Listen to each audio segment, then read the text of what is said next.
Semenurun inikah kualitas pendidikan kita hanya karena siswa menyelesaikan tugas tepat waktu dan selesai itu sudah sangat bagus?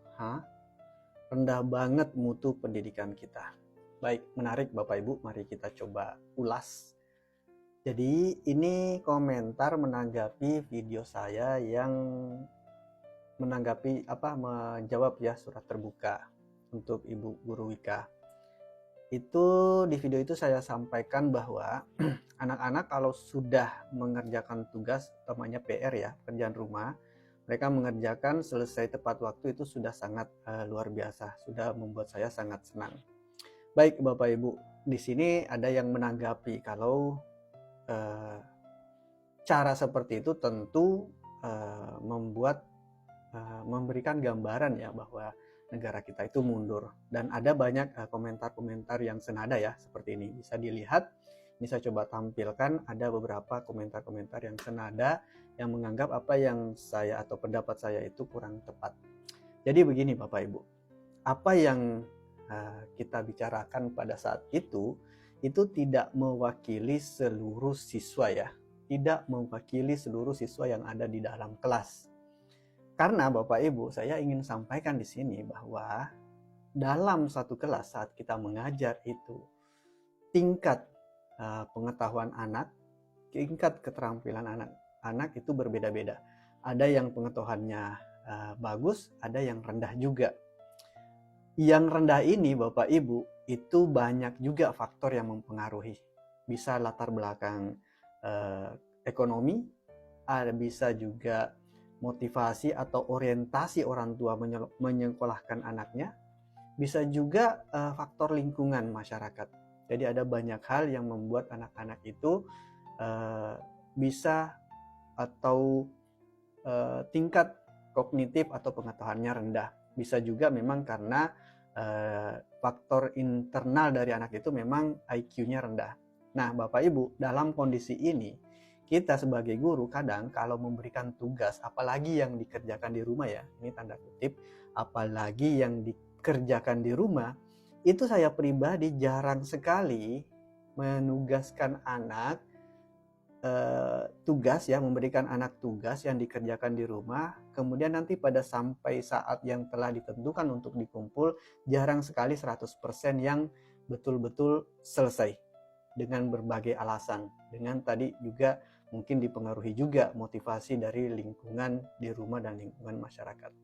Nah, ketika misalnya ada anak yang karena kita di sini membicarakan anak yang ada masalah ya, karena di video itu anaknya tulisannya tidak bagus atau tulisannya tidak bisa dibaca, tapi anak ini masih berusaha untuk menyelesaikan tugasnya dan tepat waktu, itu tentu sebuah penghargaan karena mereka sudah berusaha dibanding yang lain ada yang tidak berusaha Bapak Ibu.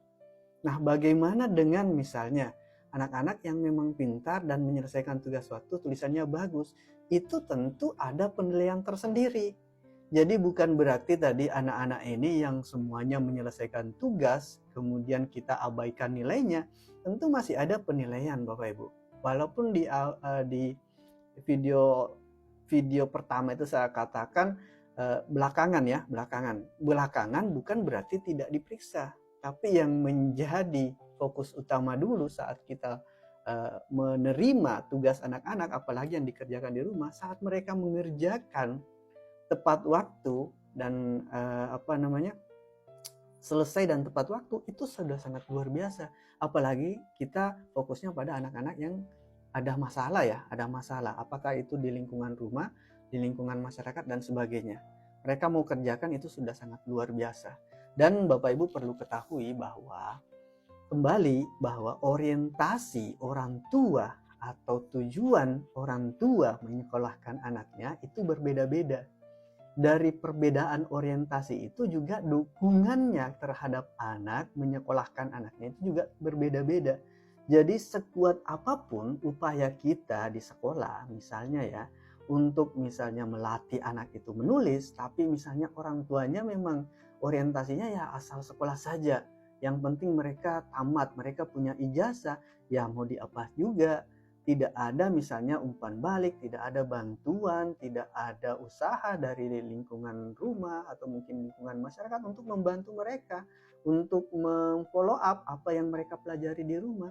Sedangkan anak-anak itu di sekolah itu tidak hanya ada banyak Bapak Ibu ya, ada banyak materi, tidak hanya dilatih menulis dan membaca. Ada banyak materi yang tersusun dalam kurikulum yang harus diselesaikan dalam periode tertentu. Nah, ini semua menjadi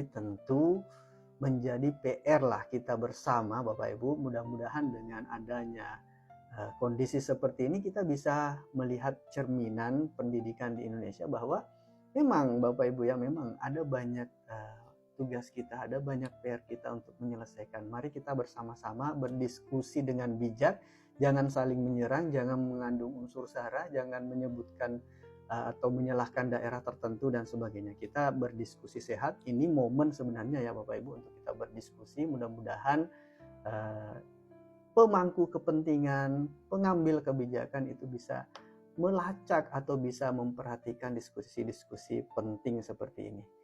Kira-kira seperti itu. Nanti video-video berikutnya juga saya akan menanggapi beberapa komentar lain dengan kasus atau perspektif lainnya, karena segala sesuatu itu kalau kita pandang dari perspektif yang berbeda itu biasanya akan berbeda juga hasil atau pendapat kita masing-masing. Mari kita berdiskusi, mari kita sama-sama memikirkan bagaimana supaya tidak mundur pendidikan di Indonesia dari kalangan pendidik dan dari kalangan masyarakat dan keluarga. Terima kasih, mudah-mudahan menjawab.